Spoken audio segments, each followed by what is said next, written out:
dans tous les cas ama investissement direct étranger ntibikunda kwaza ahantu abantu batitahuye, abantu barondera umuntu nawe yihagazeko, igihugu cihagazeko, kujya ko n'amabanki yo ngarondera abantu bihagazeko. Rero urabona ko ibi bintu byo kuzerinze nko ku ba entrepreneur bituma umuntu arinda asaza afise ama projet gusa. Mugabo nk'umuntu yo kwiyumvira nko mu Burundi, uruntu ubona ruhambaye rwakozwe n'imitahe y'abanyamahanga canke y'aba privé niye noya, amarora ni leta yakora, ibitaro ni leta ivyubaka hirya no hino.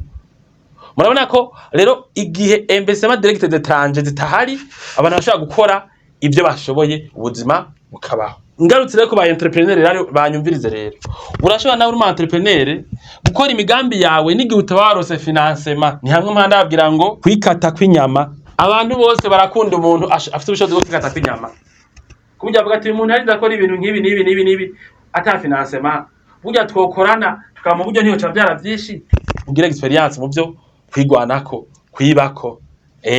Voilà. Uno munsi nabasigura ico bita investissement direct étranger. Murabonye ko hari ibihugu biguma bimara imyaka bizirondera aho gufatira ku byo bironka, ku byo bisanzwe bitunze ngo vyiyubake, mbere baze bagere n'ahantu bakwega nabo bandi bantu. Mwabonye ko hari aba entrepreneur bamara imyaka baguma barondera abaguza tunga badobashira nk'imitahe ngo bakore ibyo biyumvira, aho guhera aho bashoboye umuntu akadosazana imigambi. Hariho n'ibihugu bifata ibintu byose bishoboye bikanga kubikora ngo maka twensite ngo baguza tunga baze kubikora. Nimwe nabwo bya subvention ko hariho certain pays zagiye zateka abantu bavyo gutera imbere ku nguvu kubera batosiganya iterambere abana bariya. Nawe uri kurankurikirana rero, woshobora gushaka imigambi yawe mu by'akazi ushaka gushikako muri business, hamwe ureka kwisiganya aba nabariya. Ibyo gusiganya aba nabariya bituma abantu benshi bapfana imigambi ngo payeje ntiyamaye amahera, banki ntiyamaye amahera, ariko urafise abantu benshi bagukikije bakoze ibintu byabo abantu batarabamahera. Hagandi gihembera abantu ayo mabanki izo za payeje arizo zibarondera zivuga duti we ndabona baciye ubwenge twokorana twoguha amahera ugadandaza. Rero mu kintu cyose uko rakora imbere kuvuga ko abandi bataguhaye ibintu nawe ushoboye iki? Imbere ko papa waguha umutahe gukora ibyo wiyumvira, imbere ko papa waguha umutahe gukora ibyo wiyumvira, wewe ntufise n'ubushobozi bwo kuvyuka mu gitondo ngo uje ku kazi. Donc wewe ni wikoma ntuzinduka, ntufise n'ubushobozi bwo gutonda indwi yose udasiba ku kazi, mugabo umubwira ngo papa wawe ngo ntiyamuteye ngo yaguhaye gukora. Umva ari ibintu nawe wo kwikorera. Wowe uri mu entrepreneur, ibintu byose biciriritse uranka kubikora. Tufate ufite nk'imiliyoni 100, uranka kudandaza ibintu byose biciriritse amahera yawe ukora, gushika wese ukayamara uri kurondera abantu ngo baguha amasoko canke guha ama financement. Donc numva ko nawe ufite ikibazo muri wewe kubera ushaka kwihuta cyane mu bintu bigoye. Rero urashobora gutera imbere uhawe umutahe n'abandi bantu, banki canke ya mitahe investissement direct d'étranger, ariko urumva nakimuhana keshi imbere niyo babitanze neza baranza bakaraba nawe nyene aho uhagaze. Rero umuntu ariko aranyumviriza, hera aho uri, lima ibishoboye, orora ibyishoboye, uduraduga buhoro buhoro. Ufise nk'amabanga mu bintu binaka mu gihugu, nugume organiza ama conference ugoma ngo nk'amafaranga y'aba investisseur étranger cyane iki.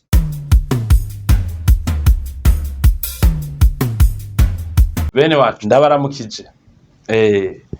Voilà, maze iminsi ndiko ndabigisha ibintu by'iterambere kugira abantu bava ubuzima baje ibuntu.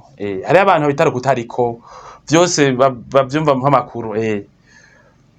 Narabasigura ibyo na classe moyenne kuntu zubakwa mu bihugu bitandukanye, izire artificielle nizishobora kuba naturelle. Narabasigiye ukuntu abantu batandukanye ku isi yose, narabasigiye ko atanamwe ku isi hatarabakene hatarabatunzi. Abatunzi bashaka kubura mugabo bakene bose ku isi barahari, nabamaye bo nta gihugu akimwe batarimo. Rero hari uburyo bwinshi isi ikoresha igerageza kugwanya ivyo no kwita ubukene. Harimo nk'akaro ico ibihugu bikoresha vyitwa mwumva bavuga ngaha no mu bindi bihugu bita ari naco no musi ndabigisha investissement direct étranger. Uzokumva ngo les idées kwisi hari ateye imbere ibintu vy'ama rhétorique canke vy'ama abantu bakavuga ikintu gacumega kwivuga gusa bituma kiba ikintu gihambaye. Les idées nuvuga ce sont des investissements directs étrangers, ni imitahe abanyamahanga bazana mu gihugu kinaka kudandazamwo. Muri make ni imitahe abanyamahanga bazana kudandaza mu gihugu kinaka, kuko hariho ibindi bita investissement public gusa ziva mu makori. Mu by'ukuri igihugu mu kubaka ibintu byaco gifatira ku makori, turi kumwe, gifatira ku makori cinjiza n'amataxi, amakori amataxi canke ibyo igihugu kigurisha mu byo gikora, kuko igihugu kikashaka kuba gifise amayizine kidandaza ibigwanisho, kidandaza imiti myinshi, kidandaza imwavu, kidandaza ikawa n'ibindi bintu atari amakori n'amatagisi, kiva mu byo igihugu naco kidandaza. Naho igihugu kidandaza iterambere yagora, kubera iterambere rigenda neza yari secteur privé yaronkeje ubushobozi niho rinyaruka. Mugabo mu by'ukuri ibihugu byose birafite ibintu bidandaza, kuko hariho n'ibintu strategique igihugu kitogera gusa privé. Voilà. Investissement direct d'étranger rero dirashaka kuza zitumbereye igihugu, abanyamitahe b'abanyamahanga baje gukorana n'igihugu kinaka mu kudandaza mu kungukira mu byo igihugu gifise. Ni kuvuga ko hashaka kuza isosiyete y'abashinwa, y'abatirike, y'abaegyptien canke y'abafaransa canke abanyamerika, yabonye ko mu Burundi hari ibitoro, hariho nickel, hariho lithium, hariho casterite, hariho colta n'ibindi byose, manganese, byose ushaka kwiyumvira. Bakavuga bati ko igihugu gifise igitoro rero reka tujane mu miliyoni y'amadolari tucimbe tucungukireko. Nivyo no musinda kubigisha ngaha. Canke ko bafise nickel bakaba badashaka kuyimba, mugabo tukatubona ko twokunguka ikazgere tubashira amahera, bo barafise umutahe wa nickel nako tubashire. Canke ko bafise igihugu abantu bifise, mugabo naho abantu bifise bakafise amahera badafise ibi nibi tudandaza, reka tuje kubidandariza mu kijya gihugu bajya abantu badushorere ijya soko tuyungukireko. Akarorero mba hari gusanga bifise ubutunzi bwinshi, mugo sanga nk'abantu nta brasserie hari, nta gwagwa, nta binyobwa vy'amaprimus bihari, nta mivinyo, ntaki. Societe y'abafaransa bikora igacivuga ati reka nze kubikora hari nyene, mbere ince nterayo n'amavinyoble n'imizabibu yo gukanyamwo iyo mivinyo kugira burya butunzi mico y'igihugu ndaburonke. Ni kuvuga bazanya amahera kugira ngo bungukire ku nyungu badishora kangaho. Hariho n'ikindi kintu ibi bya investissement direct d'étranger, nkaba amasosiyete mpuzamakungu akomakomeye multinationale ashaka kuvuga ati tugiye turafata imiduga yakorewe muri Amerika twishira muri Afrika, transport izoba ndende, abanyafrika ntibazoshaka kuyigura canke bazoshaka gura mike, canke ntibizokunda ko iyo miduga ihiganwa n'indi miduga avuye mu Bushinwa hagufi canke izavyoroshe. Bakashavuga ati reka dukuri societe muri Amerika canke mu Faransa canke mu Bushinwa tuze kwishira hehe, twishire mu Burundi kugira ice idiradaraza imiduga hagufi muri Kongo no mu Rwanda no muri Tanzania no muri Kenya na hehe, ahantu hagufi kugira ironka isoko, kandi isoko ntituvune. Tuzogorwa gusa no kwestara Uganda, mugabo ibindi bizosha bidace tanga kaza aho nyene. Muca mumva muri make sono ja en profondeur muri bico barondera swati isoko canke ibintu no kwita strategique. Bariko barahiganwa n'andi masosiyete mpuzamakungu bagomba kwegera hano n'amasoko hagufi kugira amasosiyete mpuzamakungu ntava batanga canke ngo basomvye kuhadandariza, kuko mu byo byadwa ni ihiganwa, ivyo bita idea. Biyazana rero iki, urumva ufise abaguzi atunga mpuzamakungu bazanye imitahe myinshi iwawe uronka amakori menshi. Haje amasosiyete 50 azana amadolari, amamiliyoni y'amadolari, no kuvuga abarundi baronka akazi bari benshi, canke abakongomani canke abaki Nigeria bivanye igihugu ayo ma ideye yinjiyemo. Hariho kandi umva hari akazi, hariho n'amakori, hariho kandi ukavuga ati jewe mfise abashomeri umuriyoni mu Burundi canke muri Kongo mfise miliyoni 10 canke zingahe, reka nenda ni societe ndazihenda zize ubwira zimpere bakazi basi n'ibihumbi 500. Niyo systeme ma leta akoresha. Rero ama ideye investissement direct d'étranger n'abaguzi atunga cyane n'abanyamahanga baje kudandaza mu gihugu kiri n'isoko canke kiri strategique mu karere kanaka. Ama ideye kandi ashobora kuza kubera aba banyamitahe bakeneye, novuga ko main d'œuvre izimbutse. Wana nko gukoresha umunyamerika guharira ku masaha, sécurité sociale, ibintu byose. Bakavuga ati societe yo muri Amerika reka tujane mu Burundi, hoho mundi tuzomukoresha ata bintu byinshi dusaba. hakujya bazijanye Iburaya mu Bushinwa abanyaburaya n'abanyamerika kubera yuko babona abashina batabasaba ibintu byinshi mu kubakorera. Niyo nindi facteur hanini, hariho n'izindi nyinshi. Hariho n'ivyo bita ama station fiscale, usanga muravuga ati mu Bushinwa nkorera canke mu Iburaya iki gihugu nkoreramo kinsa amakori menshi, reka ndemantere uno ruganda nze kurushinga mu Burundi ho hata amakori basaba, bazosaba gusa ko ndabahera akazi abantu n'amakori makeyi canke ashaka no kuma amafavere y'imyaka ingahe. Niyo nindi facteur kwita nk'iya kane ri important. Umuntu ushaka kurizima ari akavuga ko amafacteur harimo strategique, kwegera ahantu hari isoko. Ngo na Afrika ko yatera imbere, kase mwani ikira banini, abantu akavuga ati reka tujane izi nganda ahantu dushorera. Hariho kandi station fiscale, ibihugu byoroheza amaguzi atunga kugira ngo bakiremwe nk'amayizine badane technology, hariho kandi bongere bagirente bongere babihere akazi. Harimo n'ivyo byo kuvuga yuko babipfuza n'akazi abo bantu baronka. Hariho n'ivyo no kwita ihiganwa competition internationale ziba kugira ngo abanyamitahe bazane. Donc ni nk'abantu baba bakwiza kubona ko hari inyungu muri ico gihugu, nivyo bita investissement direct étranger. Muri kino kiganiro ndakwabwira umva ndabibasigurira ivyo, ubu ndabasigurira umutego ivyo batababwira kuri ivyo bintu bita investissement direct étranger nkabiga muri economy. Turashobora no kuza rero abantu bataje kurondera leta, ayo mahera ashaka kuza atumbereye leta le public canke akaza atumbereye le secteur privé canke akabamwe bita ama PPP.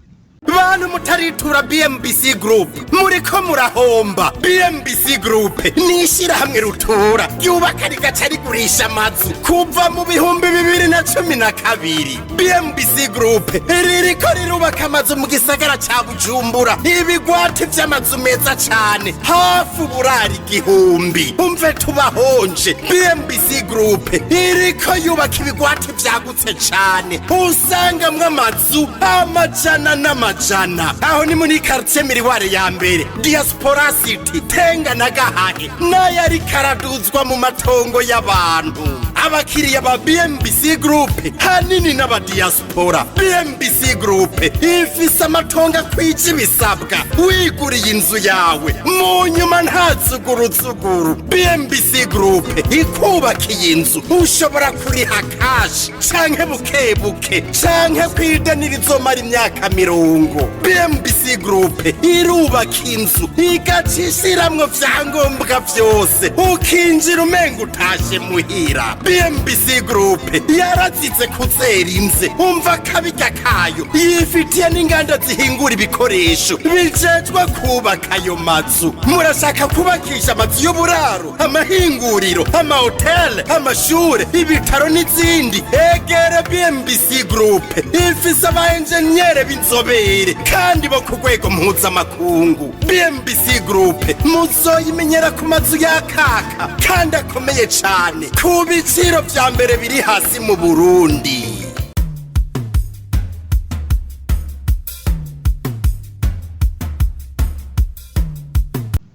Nukuvuga muri publique abantu bashaka guha leta ayo mahera akabari yadandaza bakayagurana navyo ndoshaka kuba muri yo sanse canke bagatumbera societe ya BMBC bati turaje dukorane na BMBC canke tuvyikorere, bakaza ari bonyene bakishinga inganda hanyene mu Burundi yasoze kavyikorera canke bagacisha muri societe y'abarundi birakogwa, canke bakazana imiti bakorana na leta ama projet yunguka. Nk'umwaka mu bihugu bimwe barakora ivyo bita ama peage ku mabarabara, bakuba amabarabara bita ama highway uyaciye muriha.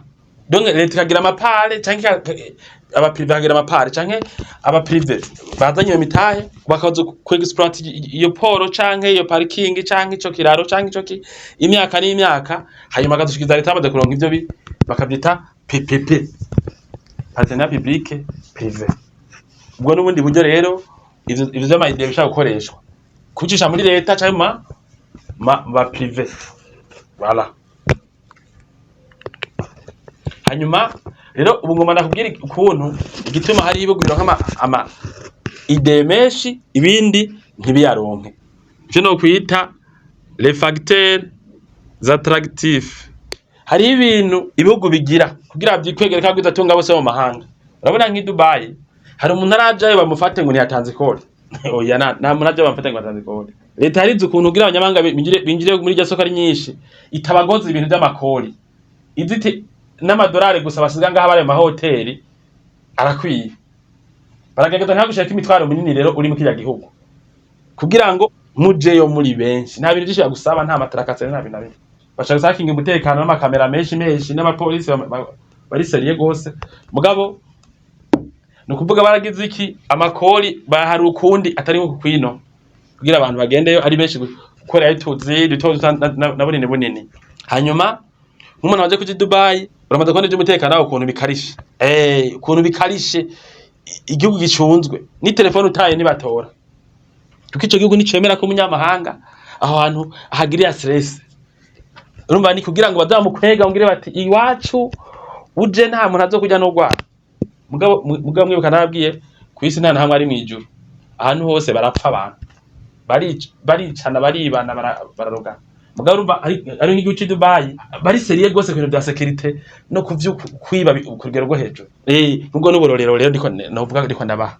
Hari ibindi bihugu ushitsemwo ukabwira leta ati nje gukora uruganda ngaha inzego z'ubutungane n'iz'umutekano zizogufasha cyo gutwara amanimero ku mugoroba bamwe bati hari ngwano uragira oya hari kazo bagize mu byo baje gukora oya gushika gwa ruganda ugubake maze kubaka akabaza ati none hari umutekano hari bazo y'umutekano fise oya hari bakurenganije oya byose ni sawa hari dokimubura bakamara nk'imyaka 5 bagukuruga kwa ariko ubastable ni les facteurs attractifs ucuvuga uti kumbe acavuga ati kino gihugu niko nakoreramwo bagoma bancurangiza bagira iki ndugaro no ruganda ngende mu gihugu bampa ibintu byose umutekano kunkingira n'ibindi. Ivyo byita les facteurs attractifs abantu amayita akoresha kugira ngo akwegera abanyamitahe. Nico gituma mu bihugu bitabanganya hari ahantu ujanyemwe amahera leta igukingira nkirigi turi kumwe igikungira nkirigi kandi imbisa n'ivyumvikana uvona je gukoresha abarundi cyangwa Kongomani canke abakenya igihumbi none leta itamukingiye bikugira iki ibintu byose bagagukingira kugira ngo ibintu bikunde. Hariho n'ahandi baguha ivyo bita ama incitation fiscale ama subvention hari bita amafo amareta amwamwe usanga yaragize kugira akompanye ama societe yaba ma idee canke locale akure n'ingoga. Rero ariho nk'ibihugu byavuze bati turana abantu ariko baraza ko dushaka tugomba tugira amafo ukwije ibya aje uzokemera kuzana technology wacu no tuzomana amafo yo kumufasha leta igashinga n'amahera kuzafasha abandisiyere bazanye imigambi biracanga mu byo kubahera amakori station fiscale canke amafo nyene y'amahera y'ivyo bihugu. Voilà. Hanyuma iza subvention basigurira fa pasana dagarukamo muze ngumviriza iganiro gikurikira nabwiye ko atagihugu cyotera imbere n'ingoga ibi bitabaye. Yego byose by'ubushina ibura bateye imbere kwera ibyabaye. Nukuvuga iterambere si bikorwa gusa harimo no gutegeka abantu gukora. Hariho n'ibihugu usanga n'amateriye barayubatse muri bimwe bita amazone économique spéciale ugasanga n'ikibanza barigushiriye ngaho ibintu byose bagaca barabikubakiye. Hari ibihugu usanga amateriye barayubatse. Rero urumva ukuntu ibihugu bigerageza kuryosha ukuyakuya abagwiza tunga abanyamitahe ngo baze muri ivyo. Aho baza ko ntumejeje kugira ibintu bya mbere no kwitaje initiative abantu bakora ibihugu bikora ama societe nawe urumva aripanga nabwiye ko ama idea ashaka kwinjira muri privé canke muri publique ugasanga nka societe yipanga isociete yo mahanga kavuga ati none Brarudi wewe gukora ivyo je ko nshaka gukora hiyo mugabo twakorana tukavanga imitahe kugira ngo twagure tugira ibintu societe kandi ciye muri Brarudi bagakorana societe bifise ibintu byinshi ntajya barondera bijye bita amayizo kugira ngo bakwize ibyangombwa mpuza bakuma permis amwe atuma bashobora kugira iki kwemererwa kudandaza ibintu byabo ahanari n'ivyo rero. Ariko hariho izindi incitation zikomeye ngomba ndababwire. Nababwiye ibihugu bitunze bishobora guha abagwiza tunga imitahe kugira baze kwishinga muri ivyo. Nababwiye ibihugu bishobora guhebera amakori abagwiza tunga kugira ngo bazane technology bongere batanga akazi kenshi mu gihugu. Nababwiye n'ibindi ariko utari prévisible donc ayo mwo kumvamwo politique aba bantu uri nk'umu entrepreneur kuranyumviriza ni bimwe mu byo uraba ugiye mu kindi gihugu gushinga ngo umutahe kandi sinabwiye yumva hariho n'abarundi baza gushinga nabo bajana imitahe hanze urumva za fomi n'izindi nyinshi bose bakorera isi yose yuzuye ahantu hose hari abarundi bashinga imitahe bakorera ama projet bakuye amahera mu bihugu basanzwe bakoreramo canke mu Burundi kuko kugira bayagwize donc n'abarundi bashaka kujana imitahe hanze bagafata kujya mubona umunyamahanga afatwa ngaha canke avugwa ngaha kenshi ibintu rero abantu baraba mu kuzanira imitahe irutavya ryose navuze naho bahari ibiturire hoba hari iki abantu baraza igihe abona hariho inyungu hakaba hariho umutekano entre parenthèses nabwiye ko ibintu by'umutekano byamari entre parenthèses mugabo nkabijya bihugu byaba mu ntambara urumva abantu ibindi byose bazamaze kumenya bati none hariho aho hantu hamaze imyaka ingahe hari stable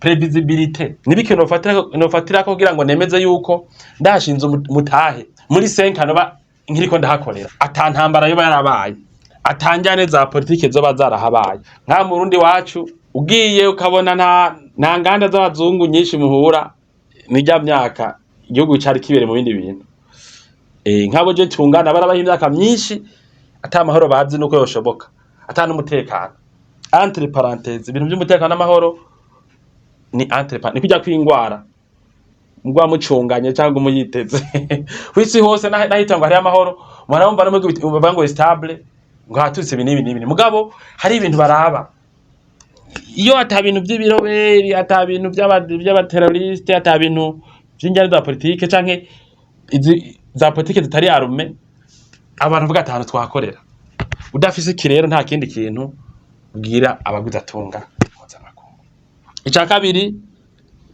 mu bindi bintu birenga kuri mwe nababwiye byo kwakwega abaguzatunga ibihugu bikoresha uvuye kuri iki ca previsibilité hariho kundi igihugu gisa amabarabara ama plage umutekano cyo nakivuze ko cyo cyambere amabarabara ama plage kuko abaguzatunga bari ndaza gushinga imitahe ahantu bafite n'amavanga y'ikirori dafise rero aho bakwitira ikirori baboreregwa canke yankangwe n'amaji urumva ntibaza amara batazogenda baragenda neza ntibaza canke baza nabi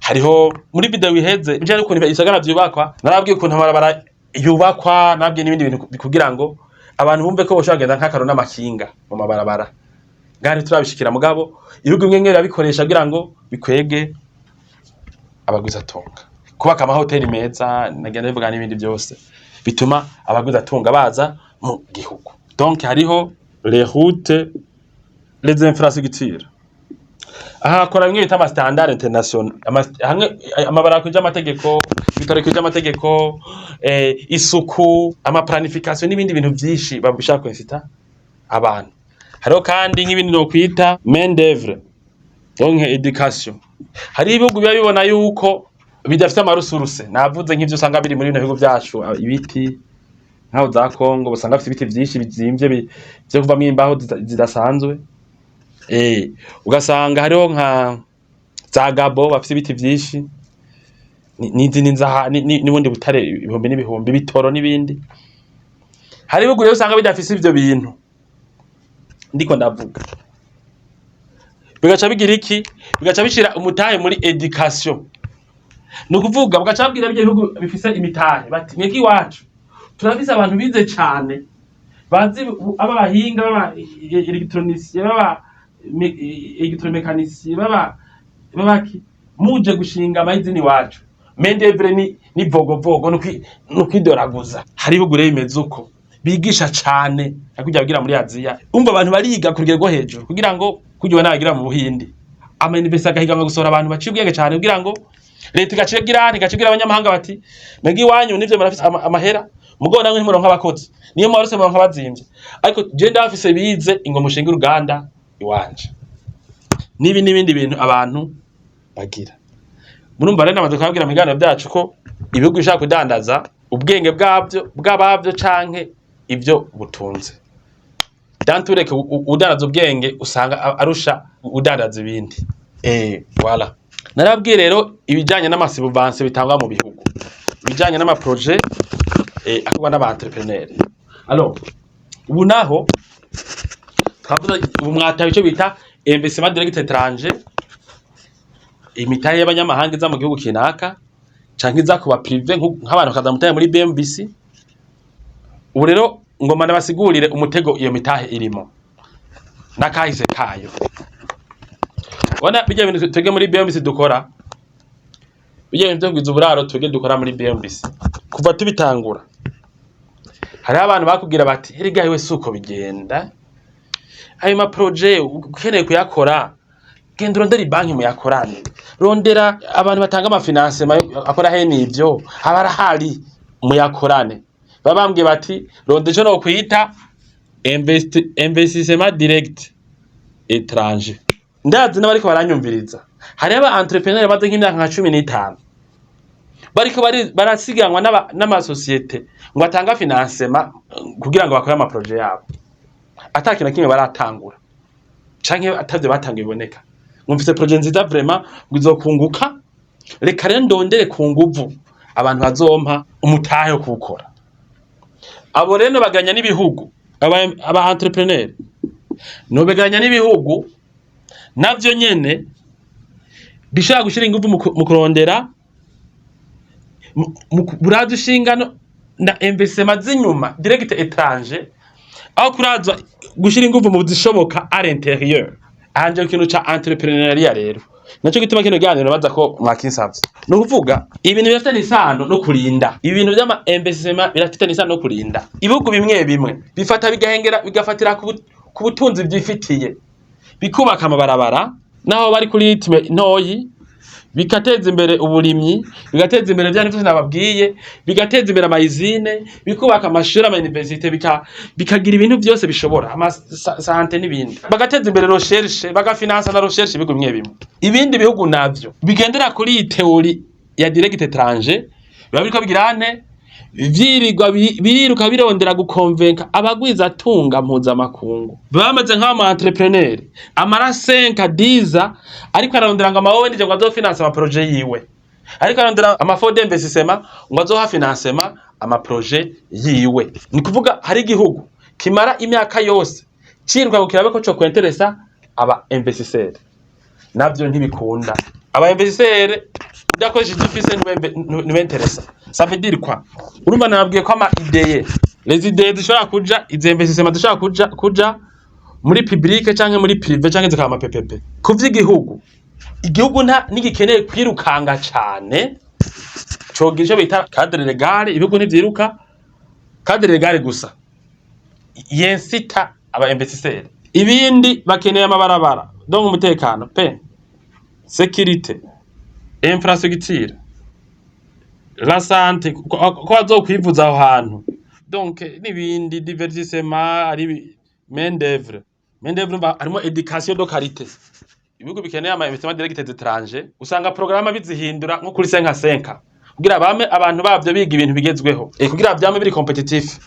Et voilà, ibi rero bifise abagwiza tunga baca baza kurondera, bashaka baragusa ko cadre légal ihari, ko societe ashaka kuyogura munsi ngo bigakunda, ko kugura societe bikeneye ibindi baca bikorera. Ariko naho ukoresha ingufu zingana gute udafise ibi ntibaza, naho baza hari aho badashika usanga haca bimwe bita inégalité irenze. Kuvyerekeye aba privé ngaha kuri twebwe aba entrepreneur, urashaka kwicara ukarika ama plan d'affaires, ukandika ibina biriya ugasubira, mugabo entrepreneur étranger, investisseur étranger ashaka ko ufise ama équipe tafu, aba ingénieur, ufise ama bureau, ufise ama compte yakora, ufise experience, ufise certaine garantie n'ibindi. Ni ukuvuga kumwe kw'igihugu aya mahera y'abanyamahanga, wewe naho muri myaka 10 wiga kwandika ama plan d'affaires no mu kurondera ama relation n'abana bariya, abaho kuvizita bagasanga we nufise company yawe nifise ama equipe, nifise ama bureau, nifise ama compte akora, nifise experience, nta marezi bitawerekana, natwebwe nta mazu wubatse, natwebwe nta mabarabara wubatse, nta binabiriya wakoze, nta vyiga wakoze, nta vyumenyereye. Aya mahera ucuyabura kuko nta muntu ashaka gushira ces investissements ahantu hari risque. Rero urabona ko dans tous les cas ama investissement direct étranger ntibikunda kwaza ahantu abantu batitahuye, abantu barondera umuntu nawe yihagazeko, igihugu cihagazeko, kujya ko n'amabanki yo ngarondera abantu bihagazeko. Rero urabona ko ibi bintu byo kuzerinze nko ku ba entrepreneur bituma umuntu arinda asaza afise ama projet gusa, arinda asaza afise ama projet gusa. Mugabo nk'umuntu yo kwiyumvira nko mu Burundi, uruntu ubona ruhambaye rwakozwe n'imitahe y'abanyamahanga canke y'aba privé niye noya, amarora ni leta yakora, ibitaro ni leta ivyubaka hirya no hino. Murabona ko rero igihe investissement direct d'étranger zitahari, abantu bashobora gukora ibyo bashoboye, ubuzima bukabaho. Ngarutse rero ko ba entrepreneur rero banyumvirize rero, urashobora nawe uri mu entrepreneur gukora imigambi yawe n'igihe utabarose financement. Ni hamwe mpanda babwira ngo kwikata kw'inyama, abantu bose barakunda umuntu afite ubushobozi bwo kwikata kw'inyama, kuburyo avuga ati umuntu ari ndakora ibintu nk'ibi ata financement, burya twokorana tukama buryo niyo cavyara vyinshi, mugire experience mu byo kwigwanako, kwibako. Voilà.